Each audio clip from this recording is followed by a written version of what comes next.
श्री गणेशाय नमः। वक्रतुंड महाकाय सूर्यकोटि समप्रभ निर्विघ्नं कुरु मे देवं सर्वकार्येषु सर्वदा। अब हम गणेश जी का नाम लेकर शिव पुराण प्रारंभ करते हैं। ओम नमः शिवाय, ओम नमः शिवाय, ओम नमः शिवाय। भोले बाबा को, शंकर भगवान को कोटि कोटि प्रणाम। अब हम शिव पुराण में श्री रुद्र संहिता के प्रथम खंड में 15वां अध्याय प्रारंभ करते हैं। सृष्टि का वर्णन। नारद जी ने पूछा, हे पितामह, आपने बहुत सी ज्ञान बढ़ाने वाली उत्तम बातों को सुनाया। कृपया इसके अलावा और भी जो आप सृष्टि एवं उससे संबंधित लोगों के बारे में जानते हैं, हमें बताने की कृपा करें। ब्रह्मा जी बोले, मुने, हमें आदेश देकर जब महादेव जी अंतर्ध्यान हो गए तो मैं उनकी आज्ञा का पालन करते हुए ध्यान मग्न होकर अपने कर्तव्यों के विषय में सोचने लगा। उस समय भगवान श्री हरि विष्णु से ज्ञान प्राप्त कर मैंने सृष्टि की रचना करने का निश्चय किया। भगवान विष्णु मुझे आवश्यक उपदेश देकर वहाँ से चले गए। भगवान शिव की कृपा से ब्रह्मांड से बाहर बैकुंठ धाम में जा पहुँचे और वहीं निवास करने लगे।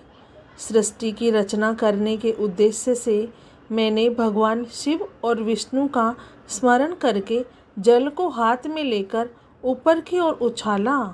इससे वहाँ एक अंड प्रकट हुआ जो 24 तत्वों का समूह कहा जाता है।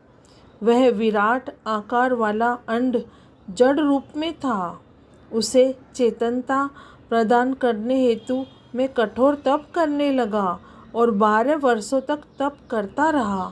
तब श्री हरि विष्णु स्वयं प्रकट हुए और प्रसन्नतापूर्वक बोले। श्री विष्णु ने कहा, ब्राह्मण, मैं तुम पर प्रसन्न हूँ।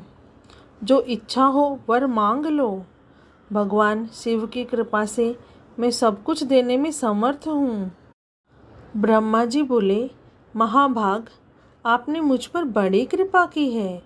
भगवान शंकर ने मुझे आपके हाथों में सौंप दिया है। आपको मैं नमस्कार करता हूँ। कृपा कर इस विराट 24 तत्वों से बने अंड को चेतना प्रदान कीजिए। मेरे ऐसा कहने पर श्री विष्णु ने अनंत रूप धारण कर अंड में प्रवेश किया। उस समय उनके सहस्रों मस्तक, सहस्र आँखें और सहस्र पैर थे। उनके अंड में प्रवेश करते ही वह चेतन हो गया। पाताल से सत्यलोक तक अंड के रूप में वहाँ विष्णु भगवान विराजने लगे। अंड में विराजमान होने के कारण विष्णु जी वैराज पुरुष कहलाए। पंचमुख महादेव ने अपने निवास हेतु कैलाश नगर का निर्माण किया। देवर्षि संपूर्ण ब्रह्मांड का नाश होने पर भी बैकुंठ और कैलाश अमर रहेंगे, अर्थात इनका नाश नहीं हो सकता। महादेव जी की आज्ञा से ही मुझ में सृष्टि की रचना करने की इच्छा उत्पन्न हुई है। अनजाने में मुझसे तमोगुणी सृष्टि की उत्पत्ति हुई, जिसे अविद्या पंचक कहते हैं।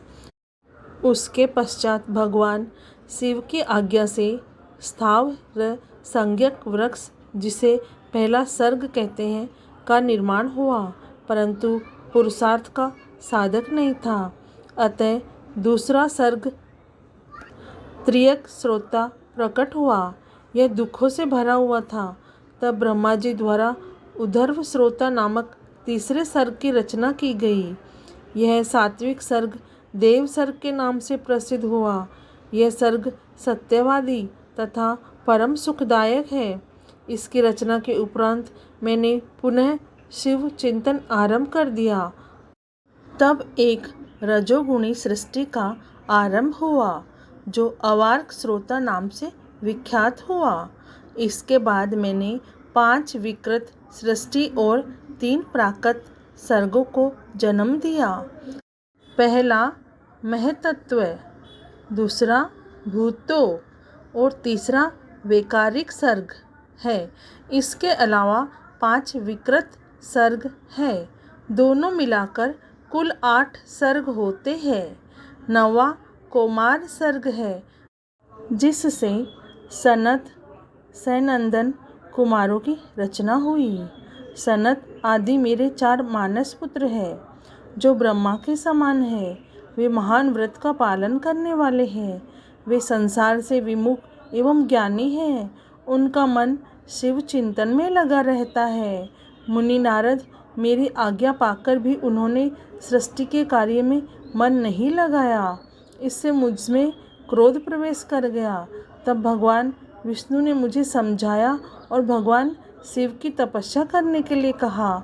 मेरी घोर तपस्या से मेरी बाहों और नाक के मध्य में महेश्वर की 3 मूर्तियां प्रकट हुई, जो पूर्णांश, सर्वेश्वर एवं दया सागर थी।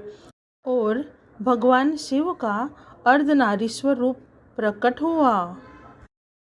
जन्म मरण से रहित परम तेजस्वी सर्वज्ञ नीलकंठ साक्षात उमा वल्लभ भगवान महादेव के साक्षात दर्शन कर मैं धन्य हो गया।